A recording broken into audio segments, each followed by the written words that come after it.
요즘 그 길거리를 돌아다 보면은 애견, 그렇죠. 애견 문화가 참 많이 발달되었다는 것을 보게 됩니다. 그런데 그 반작용으로 버려진 강아지, 유기견이라 그러죠. 유기견도 많이 발견된다고 합니다.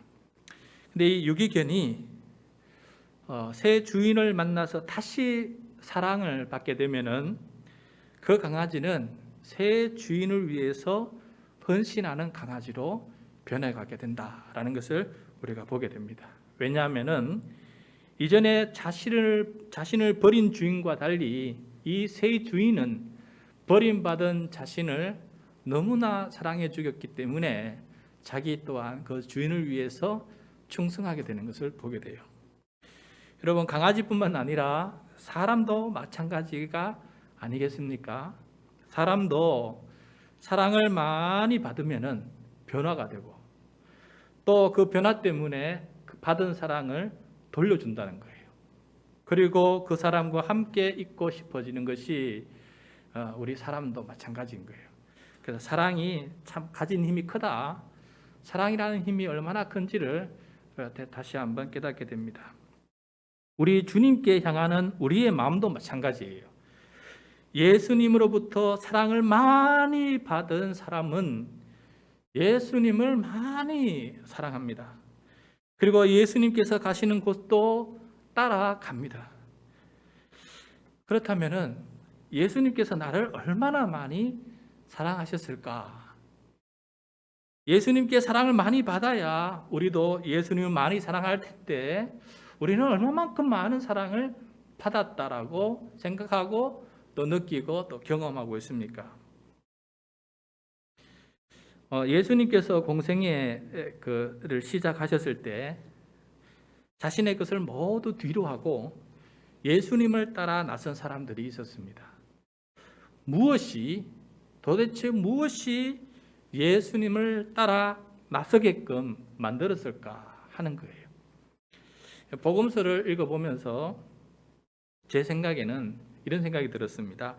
예수님을 따라 나서게 된 동기는 예수님이 선포하신 하나님 나라의 기쁜 소식 때문이고 또 그 소식을 전파하시면서 많은 놀라운 기적을 행하셨기 때문에 예수님은 당대의 사람들에게 신적 권위가 풍겨지고 저분에게 뭔가 하나님의 신실한 뜻이 있다라는 것이 느껴질 정도였기 때문에 많은 사람들이 이 예수님을 따라 나섰을 것이다 하는 생각을 해보게 되었습니다. 여러분, 우리는 무엇 때문에 예수님을 따라 지금까지 살아왔습니까? 도대체 무엇 때문에 내 삶의 중심을 예수님께 두고 지금까지 살아오셨습니까? 오늘 본문 말씀은 아주 짧게 3절인데 이 말씀은 12 제자들과 여인들이 예수님을 따라 나선 이유를 넌지시 보여주고 있고 소개하고 있어요. 이 말씀을 통해서 예수님의 제자가 된다는 것은 어떤 의미인지를 한번 되새겨보고 오늘 이 시간 우리에게 주시는 하나님의 음성을 함께 경청하는 시간이 되시기를 바랍니다. 먼저 12 제자들이 예수님을 따라 나선 동기를 한번 보겠습니다. 오늘 말씀 누가복음 8장 1절 말씀입니다. 같이 읽겠습니다. 그 후에 예수께서 각 성과 마을에 두루 다니시며 하나님의 나라를 선포하시며 그 복음을 전하실새 12 제자가 함께 하였고. 자, 예수님께서 이 땅에서 하신 일은 간단하게 말하면 요약을 하면은 하나님의 나라를 선포하는 것이었어요. 하나님의 나라가 가까이 왔다는 소식을 전하는 것이었어요. 예수님은 구체적으로 이렇게 선포하셨습니다. 여러분, 우리가 성경 읽어봤으니까 이제 기억나시죠? 하나님의 나라가 가까이 왔으니 회개하고 복음을 믿으라. 짧은 한 문장이지만은 이것이 예수님께서 선포하신 전하신 복음의 핵심 내용이에요. 하나님의 나라가 가까웠으니 회개하고 복음을 믿으라. 자, 여기서 하나님의 나라가 가까이 왔다는 것이 어떤 의미일까요? 왜 이것이 복음이고 왜 이것이 사람들로 하여금 회개하게끔 만들었을까 하는 것입니다. 그게 우리가 생각하는 거하고 조금 차이가 있어요. 느낌의 차이가 있어요. 좀 설명을 드리겠습니다. 복음이라는 것은 복된 소식 혹은 기쁜 소식을 말해요. 어떤 것이 복되고 기쁜 소식이었냐 하면은 원래 예수님 당시에 복음이라는 것은 전쟁에서 승리했다는 기쁜 소식을 뜻해요. 그 원래 이 복음이라고 하는 헬라어 유앙겔리온이라는 이 단어는 전쟁에서 승리했다는 소식을 전하는 기쁜 소식이었다는 거예요. 전쟁터에서 한 병사가 전쟁에서 승리한 것을 확인하고 이 기쁜 소식을 고향 마을에 있는 백성들에게 급하게 전하기 위해서 전령이 되어서 뛰어옵니다. 여기서 마라톤이 생기지 않았어요. 42.195km를 뛰어서 복음을 전한 그 이야기 때문에 마라톤이 생기지 않았습니까? 이 전령이 뛰어와서 마을에 도착하자마자 그 전령은 크게 외칩니다. 복음이요, 우리가 전쟁에서 승리했습니다. 이게 바로 예수님께서 말씀하시는 복음의 의미예요. 이 복음을 들은 백성은 그 소식에 기쁨이 넘칩니다. 아직 승리한 군대가 개선 행진을 하면서 돌아오지는 않았지만은 이 백성들의 마음에는 평강이 넘쳐요. 벌써 마을은 잔치를 준비합니다. 이것이 바로 복음을 들은 사람들의 반응이고 마음의 태도인 거예요. 그래서 예수님께서 전하신 복음은 바로 이런 종류의 소식이었던 겁니다. 하나님의 나라가 가까이 왔다 하는 소식은 하나님께서 죄와 죽음과 사탄을 이미 이기셨고 이 땅에 온전한 하나님의 나라가 이제 곧 이루어진다라는 그런 소식이었어요.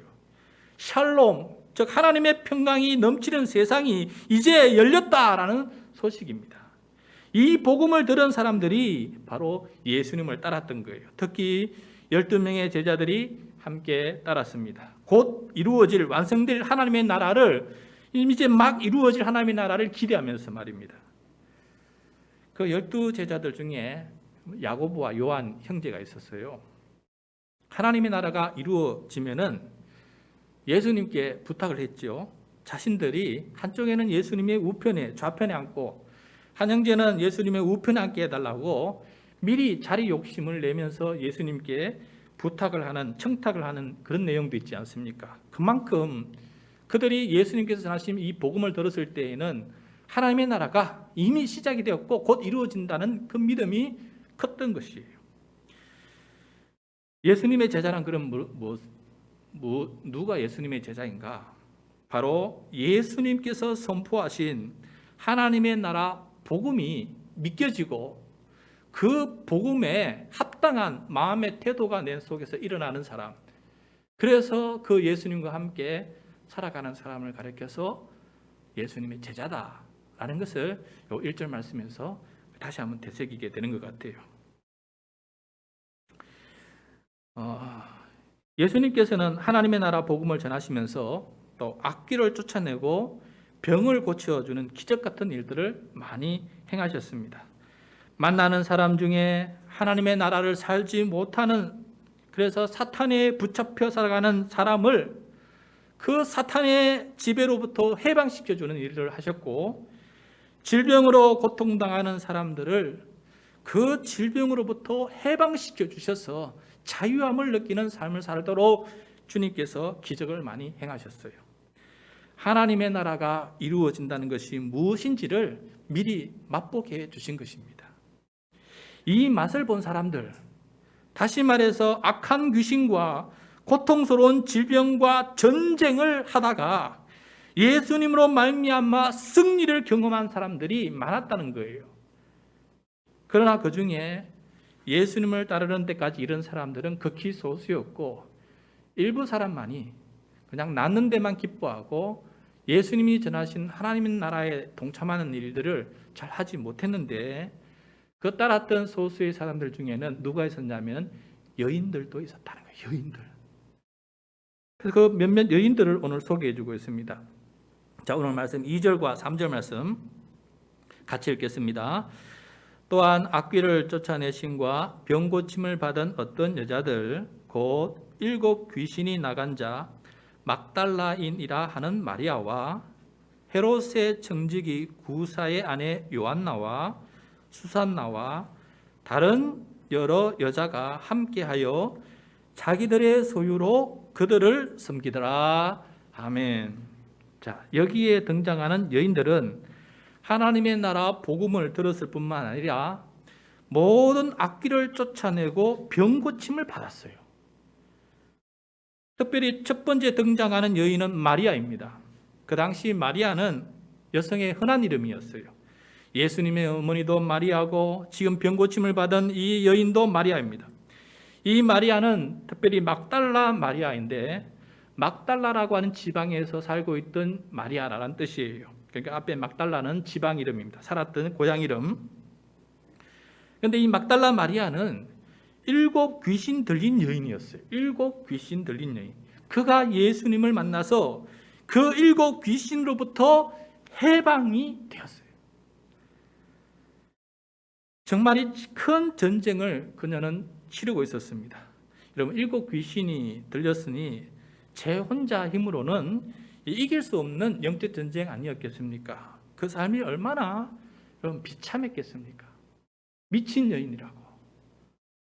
얼마나 그 사회 속에서 무시당하는, 그리고 소외당하는 그런 여인이었겠어요.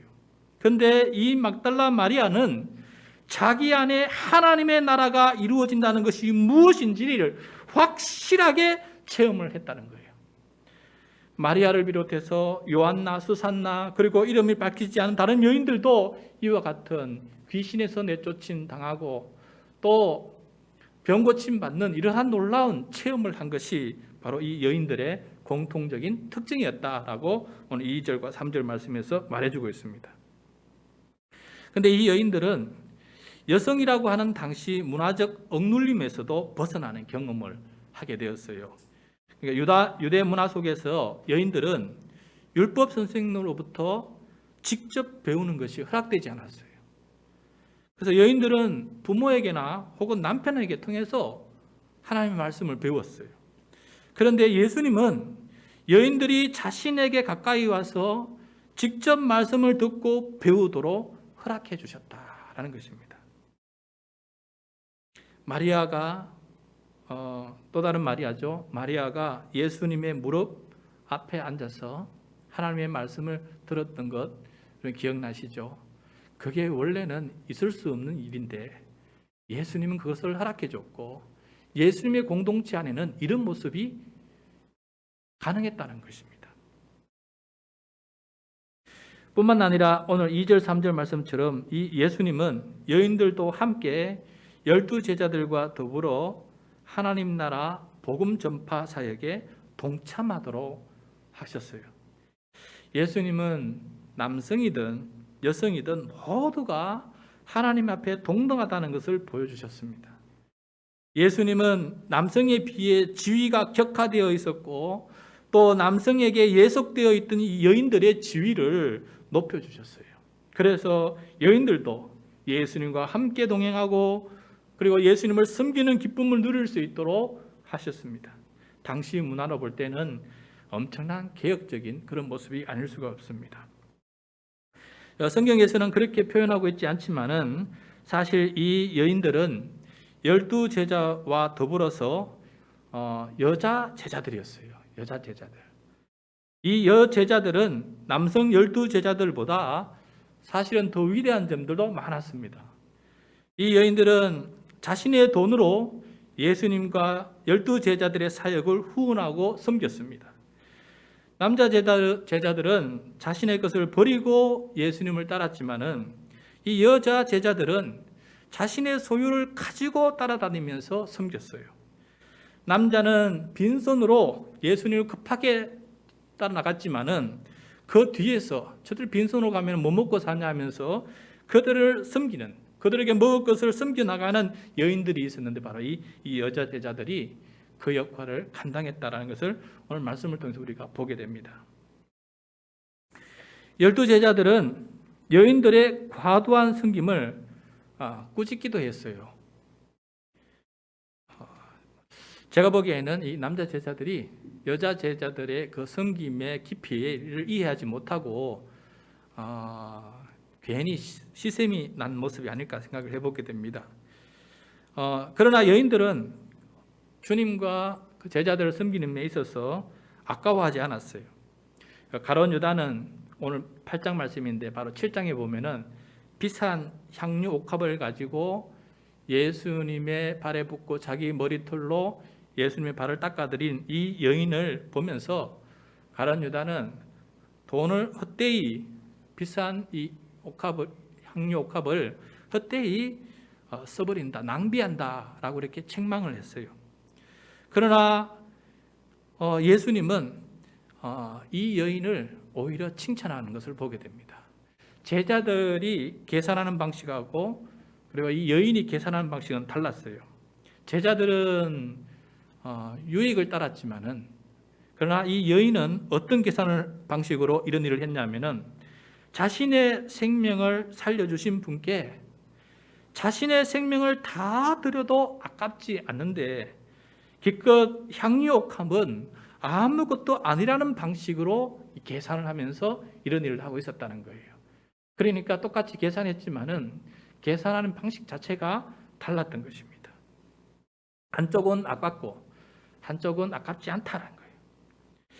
여인들이 예수님과 동행하면서 자신의 소유로 예수님과 12제자를 섬겼다는 것은 복음서에서 자주 읽어보지 못하는 내용이에요. 누가복음에서 여성 제자들에 대한 언급이 몇 군데 짧게 기록되고 있는데 누가복음 덕분에 여제자들이 어떤 여제자들이 있었고 그들이 무엇을 했는지를 우리가 이렇게 배우게 되는 것입니다. 그래서 눈에 보이는 12제자들의 사역 뒤에는 눈에 보이지 않는 여성 제자들의 헌신과 섬김이 있었다는 것을 우리는 알 수가 있습니다. 주역으로 나타나지는 않지만은 조역으로서 그 역할을 위대하게 잘 감당한 사람들이 바로 이 여성 제자들이었어요. 여성 제자들의 위대함은 또 있습니다. 12제자들은 믿음이 없다고 예수님께 책망을 받았어요.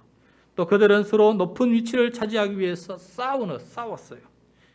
예수님의 죽음과 부활을 제대로 이해하지 못하고 또 믿지도 못했습니다. 그러나 이 여인들은 자신의 소유로 예수님을 섬길 뿐만 아니라 예수님이 죽으시는 순간과 또 무덤에까지 함께 했습니다.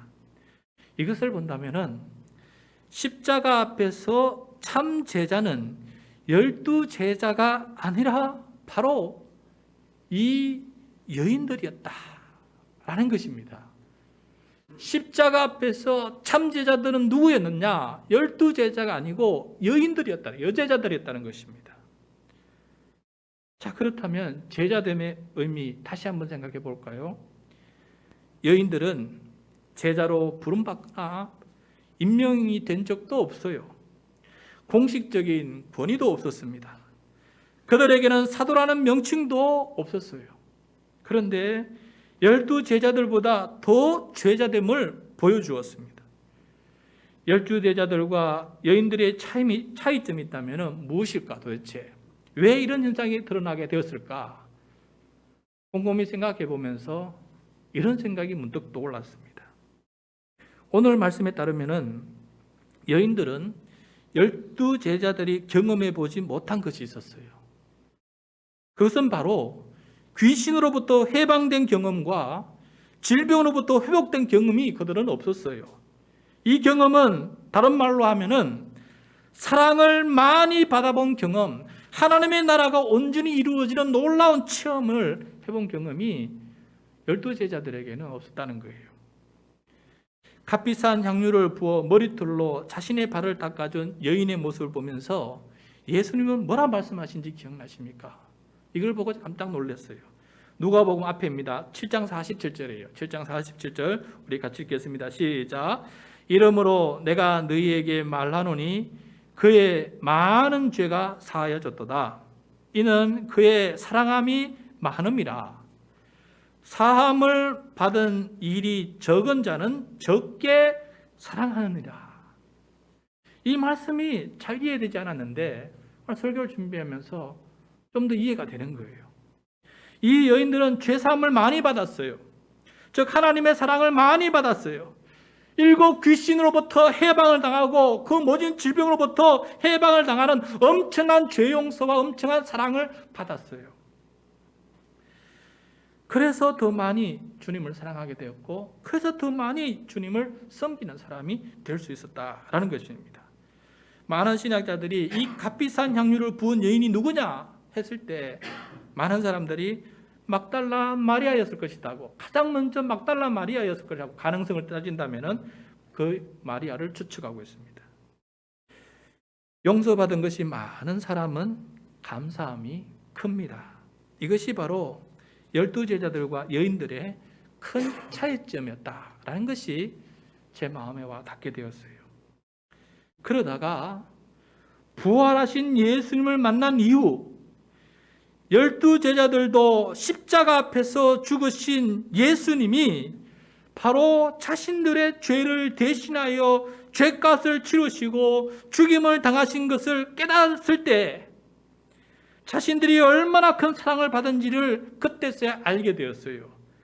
그리고 그 이후로는 12제자든 여자 제자든 모두가 주님을 위해서 충성하고 순교까지 하는 그 놀라운 제자들로 바뀌었어요. 정말 하나님의 나라에 합당한 일꾼으로 바뀌어서 주님을 위해서 충성하는 그런 사람으로 바뀌었다는 거예요. 십자가의 그 사랑이 느껴질 때는 모두가 다 순교까지 하는 엄청난 사랑으로 주님의 사랑에 보답하는 사람으로 바뀌게 되더라라는 것입니다. 그래서 저는 오늘 말씀을 통해서 이런 깨달음을 얻게 되었습니다. 참된 제자가 되는 길은 십자가에 달린 예수님을 만나고 예수님의 크고 놀라운 자기 희생적 사랑이 얼마나 나와 우리 모두를 향한 큰 사랑이었는지를 깊이 아는 것에 달려있다. 참제자는 십자가의 사랑과 능력을 깊이 아는 사람이다. 그 사랑에 젖어 있는 사람이 바로 참제자다라는 사실을 깨닫게 된 것이에요.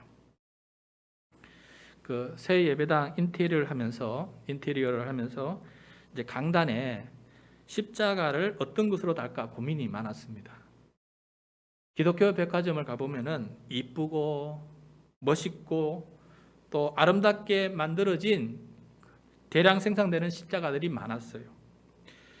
그런데 저는 이런 생각이 들었습니다. 인테리어를 하면서 모든 것이 이쁘고 아름답게 만들어지는 것을 보면서 그래, 솔로몬이 성전을 건축할 때 하나님의 집을 지을 때 최고로 최선을 다해서 지었던 것처럼 그렇게 우리도 가능한 우리의 능력 범위 안에서 가능한 최선을 다해서 이 하나님의 집 예배당을 잘 지었자, 그런 마음으로 지게 되었어요. 그래서 이 예배당을 찾는 사람들로 하여금 하나님의 진, 선, 미가 드러나는 그런 예배당이 되었으면 좋겠다 하는 생각으로 인테리어에 임하고 있었어요. 그런데 십자가를 생각하면서 이런 생각이 조금 달라졌습니다. 십자가는 원래 이쁘고 멋있고 아름다운 것이 아니지 않습니까? 십자가는 험악했으며 험악한 죄인들이 달리는 형틀이었어요. 그래서 십자가는 원래 이 투박하고 험악한 느낌을 주는 것이었습니다. 그래서 저는 이 십자가를 통해서 예수님의 사랑이 묵상되어지고 예수님의 그 크신 희생이 느껴지는 그런 십자가가 되었으면 좋겠다는 생각을 해보게 되었습니다. 그래서 인테리어를 하면서 바닥에 쏟아 남은 마치 건축자의 버린 돌처럼 벌어질지도 모를 강목 하나를 제가 손에 잡고 인테리어 하시는 분에게 이것으로 십자가를 검소하고 또 간단하게 그리고 그냥 투박하게 만들어 달라고 부탁을 드렸어요. 그랬더니 인테리어 하시는 분이 뭔가를 공감하시는지 험한 십자가를 말씀하시는군요. 저도 그런 뜻을 공감합니다 하면서 제 부탁을 들어주셨어요. 그분이 험한 십자가를 말씀하시는군요 라고 하는 그 말 때문에 그때부터 제 마음에 노래가 흘러나왔어요. 험한 십자가에 능력 있네. 거기서 나의 삶이 변했네. 찬양하리 주 이름 영원히. 험한 십자가 능력 있네. 이 찬양이 계속 내 마음속에 떠오르면서, 그렇지, 내가 저 험한 십자가로 말미암아서 내 인생이, 그 엄청난 사랑 앞에서 내 인생이 바뀌었지 하는 생각이 자꾸 떠오르게 되었습니다. 여러분은 어떤 이유로 예수님을 사랑하게 되셨습니까? 여러분도 잘 알다시피 저는 10손가락에 장을 찢어도 교회는 안 나가겠다던 사람이에요. 그런데 교회에서 십자가 사랑을 알게 되었습니다. 내가 죄인임을 깨닫게 되었습니다. 나를 위해 죽으신 예수님의 사랑에 감동하게 되었어요. 그런데 그것이 나를 구원하시는 하나님의 능력이라는 것을 알게 되었습니다. 이것이 가장 중요하다는 것을 알게 되었어요. 주님께서 다시 오셔서 완성하실 하나님의 나라가 가장 중요하다는 것을 믿게 되었어요. 그래서 제 삶의 방향을 틀었습니다. 세상 사람들이 좋다고 하는 그 길이 아니라 주님께서 좋다고 하는 길이 더 중요하다는 것이 내 마음에 와 닿았어요. 그래서 제 나름대로 결단을 내리고 목회자의 길을 가게 된 것이에요. 여러분들도 비슷하지 않습니까? 이 십자가가 우리를 바꾸어 놓지 않았습니까? 신비롭게도 이 험한 십자가가 능력이 되어서 우리의 삶을 온통 바꿔놓은 거 아니겠습니까? 흉악한 죄인의 형틀인 이 투박한 십자가가 능력이 되어서 우리에게 다가와서 우리를 새 사람으로 변화시켜 놓지 않았습니까? 왜냐하면 그곳에 예수님께서 나를 위해 흘리신 피가 있기 때문에 그렇습니다. 그곳에 나를 위해서 대신 죽으신 예수님의 죽음이 거기에 있기 때문에 그렇습니다. 그곳에 다시금 하나님 나라의 소망, 죄와 죽음과 사탄을 이기는 하나님의 승리가 그 속에 담겨져 있기 때문에 그렇습니다. 그래서 이 시간 제가 카톡방에도 주중에 미리 올려드렸지만은 잠시 험한 십자가 능력 있네, 박혜영, 김상준 찬양 드림 듀엣이 부른 노래가 있는데, 영상과 함께 있는데 잠시 한번 그 영상을 시청하도록 하겠습니다.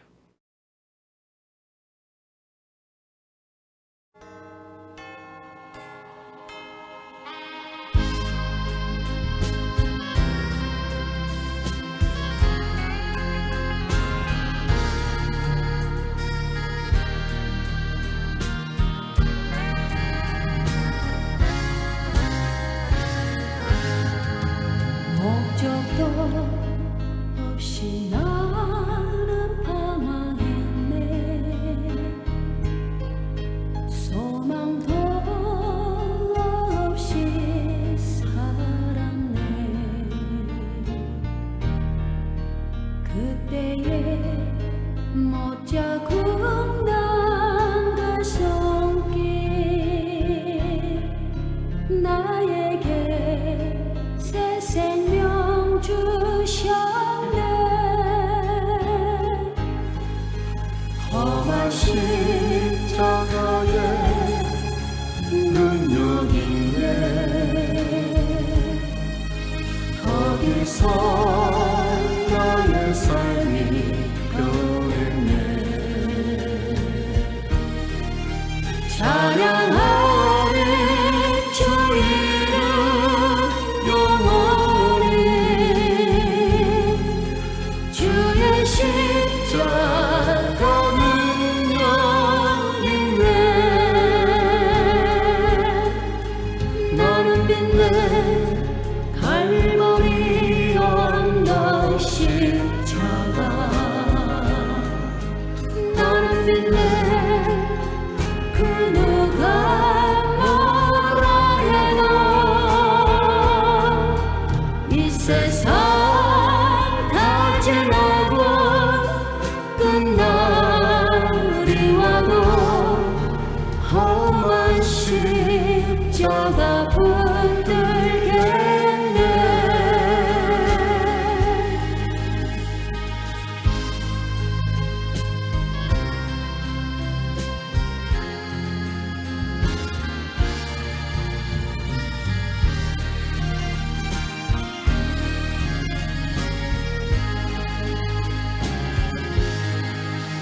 나는 믿네 십자가에서 못 박힌 주 오늘도 새 삶을 주시네 날 새롭게 하셨네 나는 새 피조물 십자가 잡고 살아가리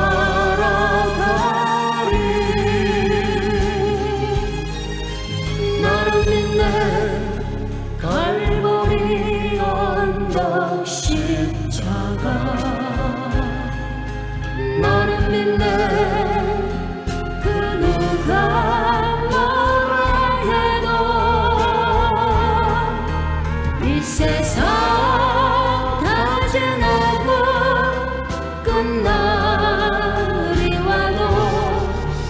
험한 십자가 붙들겠네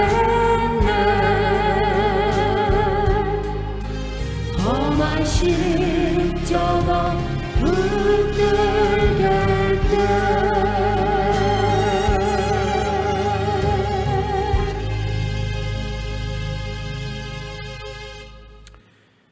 네, 12 제자들과 이 여인들 모두를 순교하기까지 예수님을 사랑하게 만든 것은 십자가에 달려 죽으신 예수님의 그 크신 놀라운 사랑 때문이었습니다. 십자가 그 사랑이 모든 사람을 바꾸어 놓았고 세상을 바꾸어 놓았습니다. 참제자는 바로 험한 십자가의 능력이 있음을 경험한 사람들이에요. 그 십자가를 통해 나를 향한 주님의 크신 사랑을 깊이 경험한 사람들입니다. 오늘 예배를 통해 다시 한번 험한 십자가를 묵상하며 십자가에서 보여주신 주님의 사랑을 마음 깊이 묵상하고 또 마음에 한번 새겨보기를 원합니다. 우리를 살리는 십자가, 우리에게 능력이 되는 십자가가 됨을 다시 한번 경험하고 그 십자가로 말미암아 하나님의 참 제자되고 예수님의 참 제자된 그런 길을 걸어가는 우리 모두가 되시기를 축원합니다.